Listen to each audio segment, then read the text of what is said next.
Wasn't there a story, and I just there's so much going on that I didn't cover it. Wasn't there a story of a gentleman, I think it was Israeli intelligence, that was caught in the US for child pornography.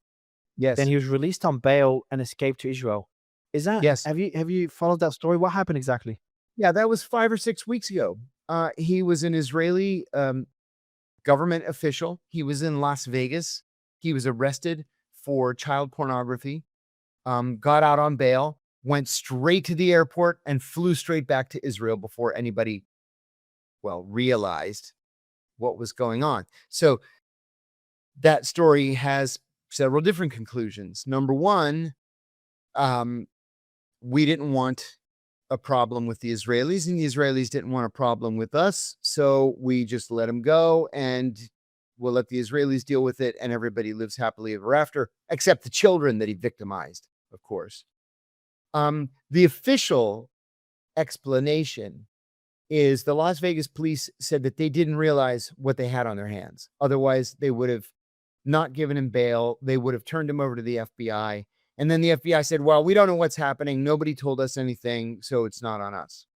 My own personal belief is that he was allowed to abscond because it's just not worth the trouble. How? So when something like this happens, this gonna, you gave two possibilities, two possible scenarios, one being a mistake and one being influence in some way. If we look at the second scenario of it being influence, how would those forms of influence happen? Is it as extreme as threats? I've got this information on you. If you don't get that person released, we're going to release it. Or it's a lot simpler than that. It's like, can you release him? We work together. We've got that relationship. Just let him go. And the U.S. intelligence or FBI or any other authorities would let him go. How do these things work behind the scenes? Yeah. Yeah, that's a great question. It's usually the latter. Okay. Usually somebody from the Israeli embassy, the ambassador, let's say, would go to the White House and say, listen, there was this kerfuffle in Las Vegas. This guy's a bad guy, but we don't want this to impact or influence our broader relationship. Why don't you just quietly let him go? And we promise we'll we'll get some therapy for him. We'll make sure that he goes before some court or something. They'll just tell us whatever we want to hear. And like I said, 99 times out of 100, whoever happens to be in the White House, it doesn't make any difference if it's a Republican or a Democrat.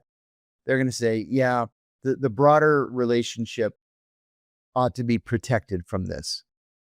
Yeah, we've talked about the capabilities of Chinese intelligence versus Russian versus Israeli in the last time we chatted. I want to talk about current forms of spycraft because there's a few stories when it comes to different spies in different countries being caught and being charged in the last 2 weeks.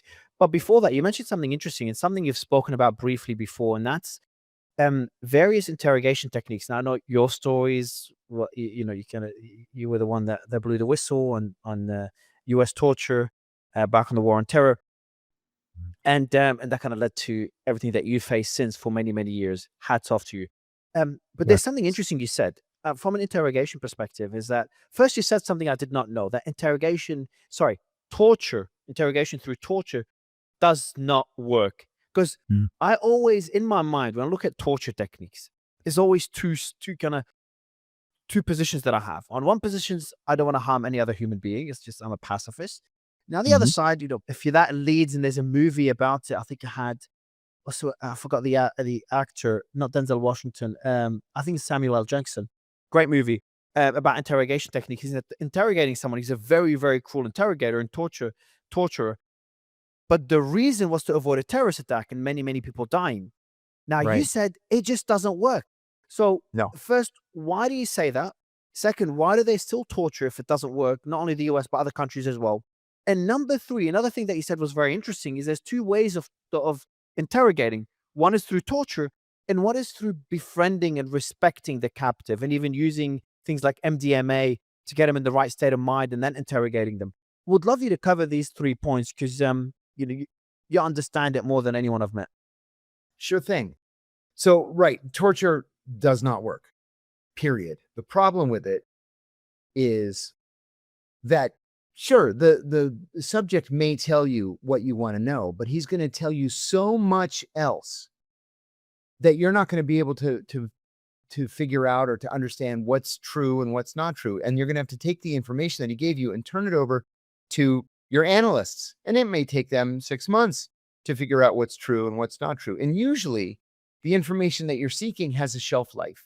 You need the information as quickly as possible. Now, almost never is it that ticking time bomb scenario that we see in the movies, right? The bomb's going to be going off in 2 hours, and you've got to get the information in 2 hours to defuse the bomb as the clock is ticking down. That's only in Hollywood movies, not in real life. John McCain, former Senator John McCain, who was the 2008 Republican presidential nominee, was very famously or infamously tortured in North Vietnam when he was in the military during the Vietnam War. And in his memoir, he talked about, in the course of torture, they would start off with little things. What's your boss's name? Right? And the torture would just get worse and worse and worse. And he ended up telling them, just to get them to stop torturing him, he ended up telling them the names of the offensive linemen on the Green Bay Packers football team, right? The Vietnamese didn't know any different. They didn't really care what his boss's name was or his colleagues' names were. They wanted him to give them something, thinking that they had broken him. And in fact, they hadn't broken him. So after all that torture, they got names, they got the wrong names, and then they couldn't really do anything with it anyway. In the case of the United States, we were convinced that bin Laden et al. Were planning, bin Laden's words, an attack that would dwarf 9/11. And so people panicked. And this decision was made in October of 2001 to torture high-value targets, HVTs.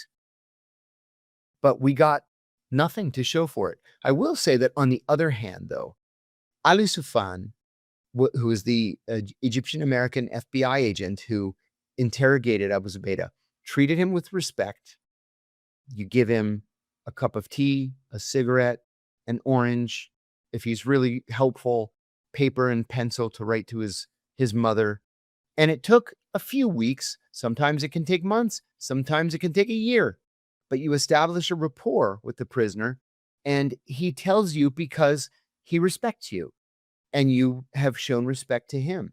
That's where we got the actionable information. So did we get information from these prisoners? The answer is yes. We got actionable information that saved American lives, but we got it from Abu Zubaydah, and we got it by establishing a rapport with him and speaking to him with respect, not through torture. Every time we would torture him, and this is clear, you can see it in the Senate torture report. Every single time we tortured him, he went silent, and he would stay silent for months. Interesting. And was it